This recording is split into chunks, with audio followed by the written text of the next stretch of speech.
ఓం శంకరం శంకరాచార్యం కేశవం బాదరాయణం సూత్రభాష్యకృతౌ వందే భగవంతౌ పునః పునః ఈశ్వరో గురురాత్మేతి మూర్తిభేదవిభాగినే వ్యోమవద్వ్యాప్తదేహాయ దక్షిణామూర్తయే నమః. శ్రీమద్ భగవద్గీత ప్రథమ అధ్యాయం 45వ శ్లోకం. అహో బత మహత్ పాపం కర్తుం వ్యవసితా వయం యద్రాజ్య సుఖలోభేన హంతుం స్వజనముద్యతాః.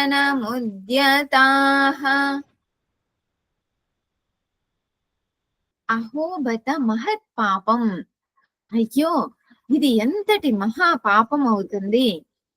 ఏది? యద్ రాజ్య సుఖలోభేన హంతుం స్వజనం ఉద్యతాః.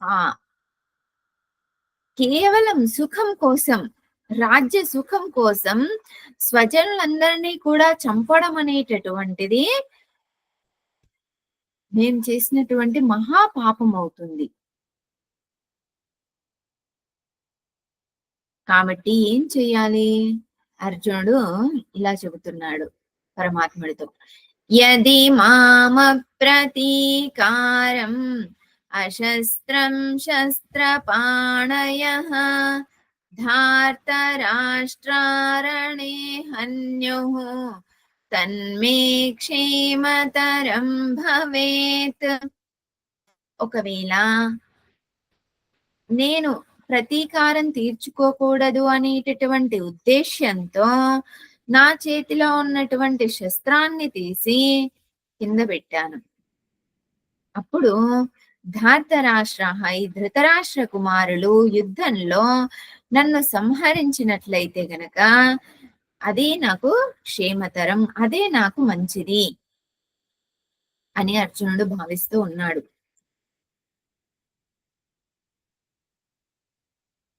ఇప్పుడున్నటువంటి సమాజంలో ఎవరు కూడా ఈ రకంగా ఆలోచించడం లేదు.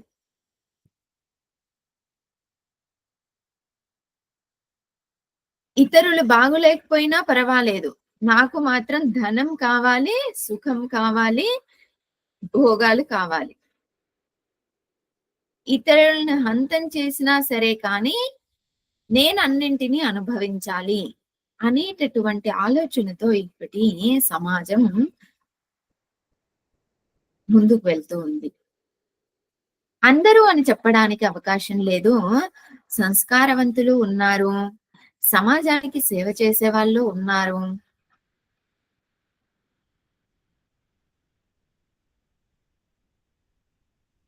కానీ కొంతమంది ఆలోచన ఎలా ఉంటుంది అనంటే, నేను సుఖంగా ఉండాలి అనంటే దానికోసం ఇతరుల్ని ఎంత ఇబ్బంది పెట్టినా కూడా నేను నిర్మోహమాటంగా ఇబ్బంది పెడతాను. అందులో ఎటువంటి సందేహమే లేదు.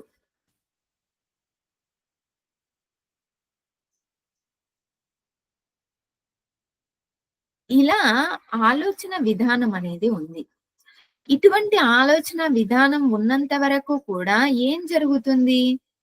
ఆ ఒక్కరోజు మనం సుఖపడతామేమో, లేదా ఆ కొంతకాలం మనం సుఖపడతామేమో, కానీ ఇతరులను బాధ పెట్టిన వాళ్ళం ఎప్పటికీ కూడా ఆ పాపాన్ని మనం అనుభవించక తప్పదు.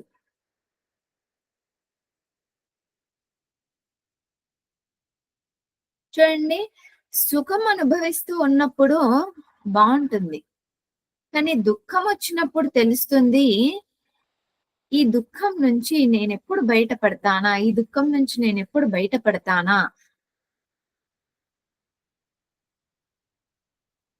భరించలేనటువంటి దుఃఖం వచ్చినప్పుడు తెలుస్తుంది ఇంకెప్పుడు కూడా నేను తప్పు చెయ్యకూడదు అని. కర్మ చేసినప్పుడు మనకేమీ తెలియదు, కర్మ ఫలితాన్ని అనుభవించినప్పుడు మనకు తెలుస్తుంది మనం చేసినటువంటి తప్పు ఎంత దారుణమైనటువంటి తప్పులు చేసి ఉంటే ఈ రోజు నేను ఇంత దుఃఖిస్తూ ఉన్నాను. ఎటువంటి కర్మలు చేసుండుంటే నేను ఈ రోజు ఇంత దుఃఖిస్తూ ఉన్నాను.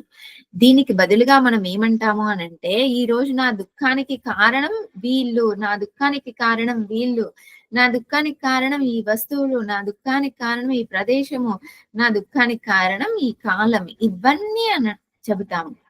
కానీ వాస్తవానికి దుఃఖానికి కారణం అవేవీ కాదు, నా యొక్క పాపకర్మలే.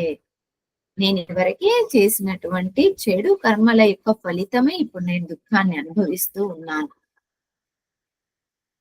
కాబట్టి వీలైనంత వరకు చెడు అనేటటువంటిది చేయకూడదు, చెడు మాట్లాడకూడదు, చెడు వినకూడదు, చెడు చేయకూడదు. ఏదైతే మన పూర్వీకులు చెప్పారో, పెద్దలు చెప్పారో దాన్ని మనం అనుసరించగలగాలి కొంతవరకైనా కూడాను. ఓం పూర్ణమదః పూర్ణమిదం పూర్ణాత్ పూర్ణముదచ్యతే పూర్ణస్య పూర్ణమాదాయ పూర్ణమేవావశిష్యతే. ఓం శాంతి శాంతి శాంతి.